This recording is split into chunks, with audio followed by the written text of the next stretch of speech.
नमस्कार, आप देख रहे हैं द राजधर्म। आपके साथ मैं हूं अदिति। चुनावी यात्रा पर निकली हमारी टीम पहुंच चुकी है अयोध्या और इस वक्त हम अयोध्या के रामघाट पर मौजूद हैं और हम यहाँ के संत समाज से बातचीत करने आए हैं। आज यानी कि 7 सितंबर से ओवैसी ने मंच से आगाज़ भी कर दिया, कई बयानबाजी भी हुई। उसी विषय पर चर्चा करने के लिए हम यहाँ पर पहुँचे हैं और चलिए बातचीत का सिलसिला शुरू करते हैं। आचार्य जी, आपका बहुत बहुत स्वागत है द राजधर्म पर। सबसे पहले चाहूँगी कि आप अपने बारे में थोड़ा सा बताएं। मुझे लोग जगत गुरु परमहंस आचार्य के नाम से जानते हैं और यह स्थान अयोध्या का जो है संतों की सबसे पुरानी छावनी सी तपस्वी जी की छावनी है। वर्तमान में तपस्वी छावनी पीठाधीश्वर हूँ मैं। अभी कुछ समय पहले ही जब ओवैसी ने अपने पोस्टर में अयोध्या की जगह फैज़ाबाद लिखा, उस पर आपने कुछ कहा उनसे। मैं चाहूँगी कि आप भी उस बारे में बताएं। असदुद्दीन ओवैसी, उनका जो है आज चुनावी रैली थी, तो उसके पहले जो है उनकी होर्डिंग पोस्टर बैनर जो लग रहे थे उसमें जो है फैज़ाबाद लिखा गया था।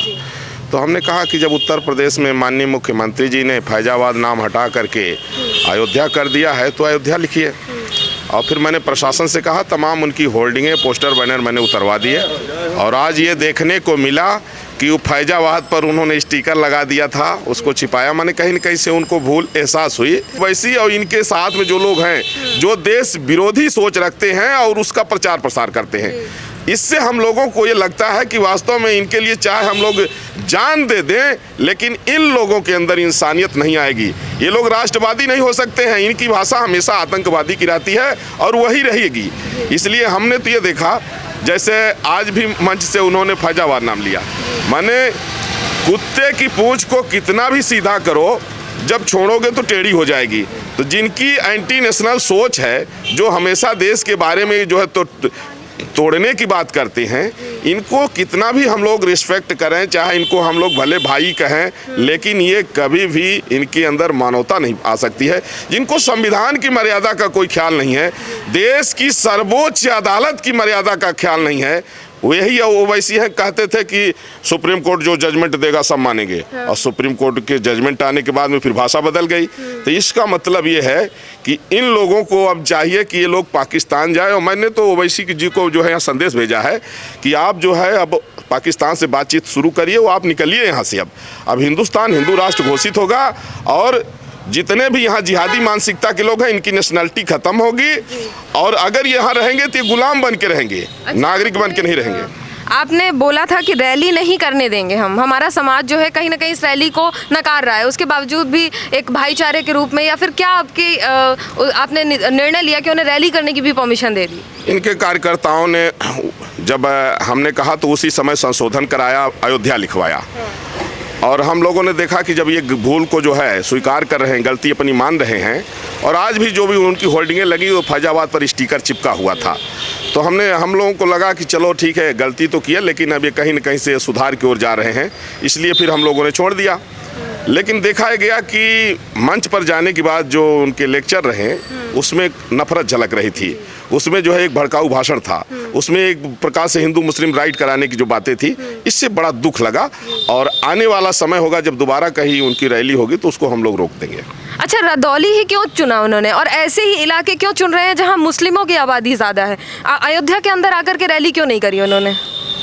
दरअसल में ऐसा है कि उनके अंदर इतना साहस ही नहीं कि यहाँ आ जाए।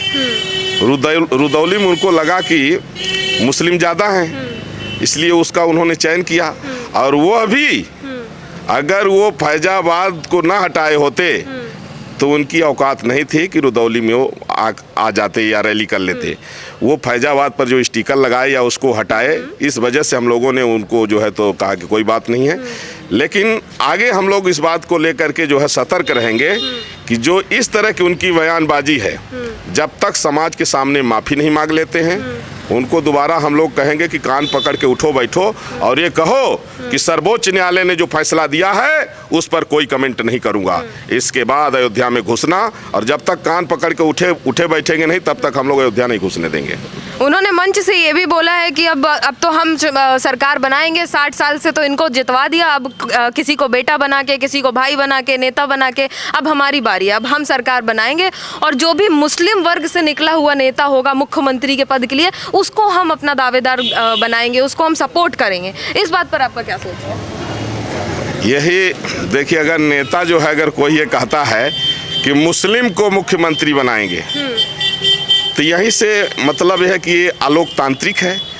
भाई आप तो कभी कभी जय भीम और जय मीम कहते हो, और जब मुख्यमंत्री के लिए आप कहते हो कि मुस्लिम को ही मुख्यमंत्री बनाएंगे, तो इस तरह कहने का मतलब कि इसका मतलब है कि दलितों को आप सिर्फ जो है वोट के लिए साधना चाहते हो और पद के लिए आप मुस्लिम का चयन कर रहे हो। तो ये जो है जिस तरह से जिन्ना ने गद्दारी किया था दलितों के साथ में, उस समय दलितों के सबसे बड़े नेता जोगेंद्र नाथ मंडल थे, जो बाबा साहब से भी ज़्यादा थे। तो उसने कहा आपको लॉ मिनिस्टर बना दूंगा, आप दलितों का जो है जब जनमत संग्रह कराया गया जो है वेस्ट बंगाल में, तो दलितों का जो है उधर कर दिए हो। तो जोगेंद्र नाथ मंडल ने दलितों से कह दिया और वो उसका दुष्परिणाम हुआ कि जो है तो बांग्लादेश भारत से अलग हो गया। लेकिन जोगेंद्र नाथ मंडल 3 साल वहाँ नहीं रह पाए जो है पाकिस्तान में।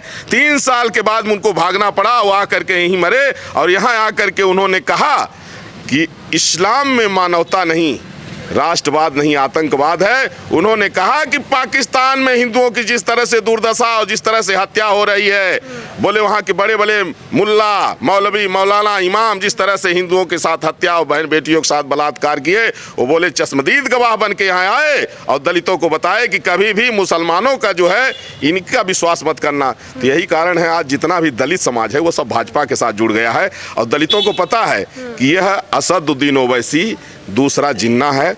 अगर इसके ऊपर जो है जरा सा भी विश्वास किए तो बहुत बड़ा नुकसान होगा। अच्छा, इन्होंने तो मंच से बोल दिया है कि हम दलितों के समर्थन में हैं, ओबीसी के समर्थन में हैं। तो अब इस तरह से दलित समाज इनसे किस तरह से प्रभावित हो रहा है या नहीं हो रहा है?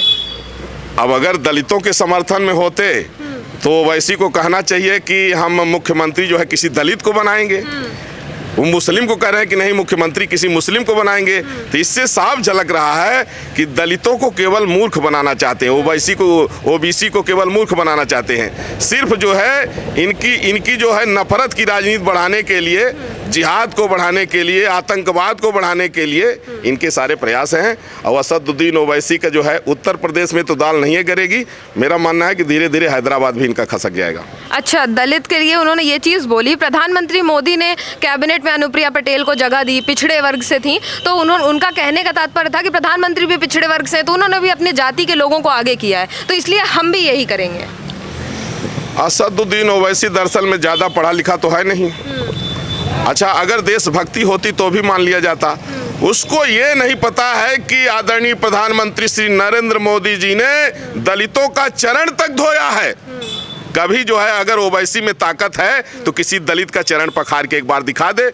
और आज तक पूर्ववर्ती जितनी सरकारें रहीं, किसी दलित को जो है प्रेसिडेंट के पद पर नहीं पहुंचाई।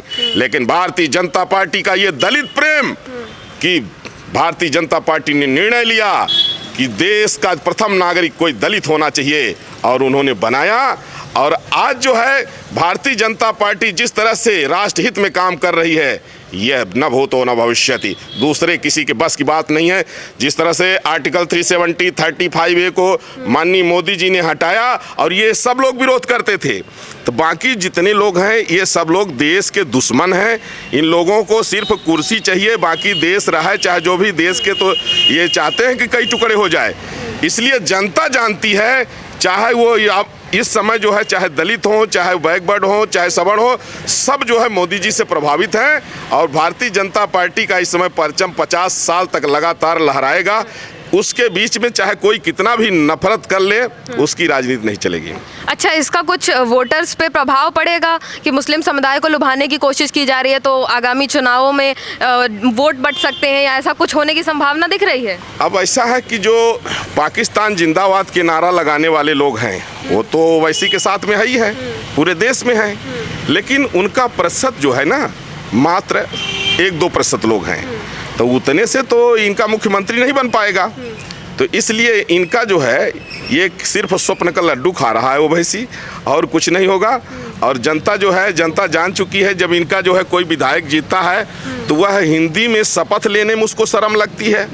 तो जिस तरह से इन लोगों की विचारधारा है, ये देश विरोधी विचारधारा है, देश को तोड़ने वाली विचारधारा है। और देश की जनता इस बात से जो है तो अवगत हो गई है, देश की जनता जाग गई है। इसलिए भारतीय जनता पार्टी के अलावा अन्य किसी को भी जनता नहीं देखना चाहती है। हिंदू राष्ट्र के लिए आपने मांग रखी, दूसरा जिन्ना कहा उन्हें, आपने कहा कि वो कहीं ना कहीं मुस्लिमों को भड़काने का भी काम करते हैं, लेकिन एक तरफ अगर उनकी बात करें तो वो तो हिंदू मुस्लिम एकता की बात करते हैं और फिर मंच से मुस्लिम वर्ग को सपोर्ट करते हैं। तो कितना इस बारे में आप क्या सोच रहे हैं, मतलब कितना दोगलापन नजर आ रहा है इस बात में? देखिए, हिंदू राष्ट्र के लिए तो हमने अभी 16 दिन तक अनशन किया और गृह मंत्री अमित शाह जी से मेरी वार्ता भी हुई और अभी हमने घोषणा किया है कि 2 अक्टूबर 2021 तक भारत हिंदू राष्ट्र घोषित नहीं होता है तो मैं जल समाधि ले लूँगा।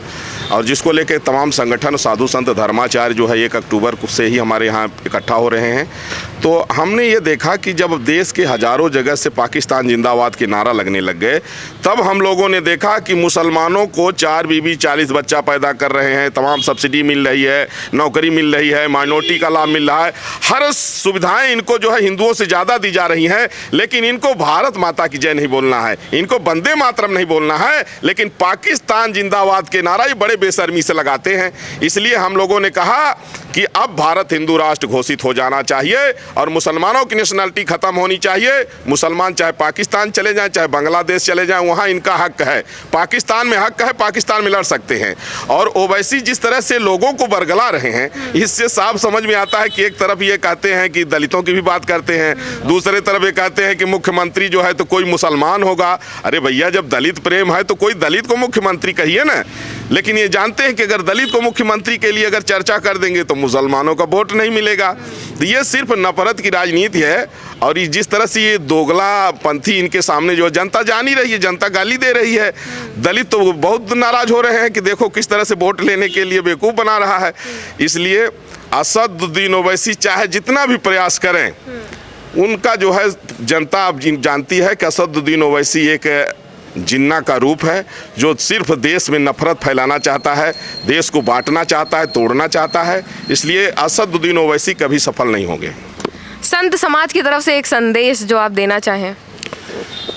संत समाज की ओर से देशवासियों को यही संदेश है कि राष्ट्र हित सर्वोपरि है और देश हित में जो भी काम करे तो जातिवाद, परिवारवाद और तुष्टीकरण की राजनीति करने वालों से सावधान रहें। जो देश हित में काम करे उसको जो है सपोर्ट करें, उसको फुल मेजोरिटी में, क्योंकि देश हित में निर्णय लेने के लिए जो है पूर्ण बहुमत की सरकार चाहिए। लोकसभा में पूर्ण बहुमत चाहिए, राज्यसभा में पूर्ण बहुमत चाहिए। तो जिस तरह से मोदी जी जैसे धारा 370 हटाया, अगर वो बहुमत में ना होते तो ना हटा पाते। तो जनता से मैं यही कहूँगा कि चाहे 2022 हो, चाहे 2024 हो, चाहे लोकसभा का चुनाव हो, चाहे कहीं विधानसभा का चुनाव हो, प्रचंड बहुमत से भाजपा आनी चाहिए। क्योंकि देश हित में सिर्फ भाजपा काम कर रही है। हम साधु संत हैं, हमको राजनीति से मतलब नहीं है, लेकिन देश से मतलब है। अगर देश हित में कोई काम करेगा तो उसका सपोर्ट करेंगे। अच्छा, ये क्लोजिंग स्टेटमेंट ओवैसी के लिए एक जो आप संदेश देना चाहें यहाँ से, कि अभी वो बहुत ज़्यादा बोल रहे हैं कि यहाँ चुनाव करेंगे, यहाँ लड़ेंगे, तो इस पर एक क्लोजिंग स्टेटमेंट आपसे लेना चाहूँगी। असदुद्दीन ओवैसी से मैं जगत गुरु परमहंस आचार्य अयोध्या की धरती से संदेश दे रहा हूँ कि जितना जल्दी हो सके तैयारी कर लें पाकिस्तान जाने की। जय श्री राम। बहुत बहुत शुक्रिया बातचीत का।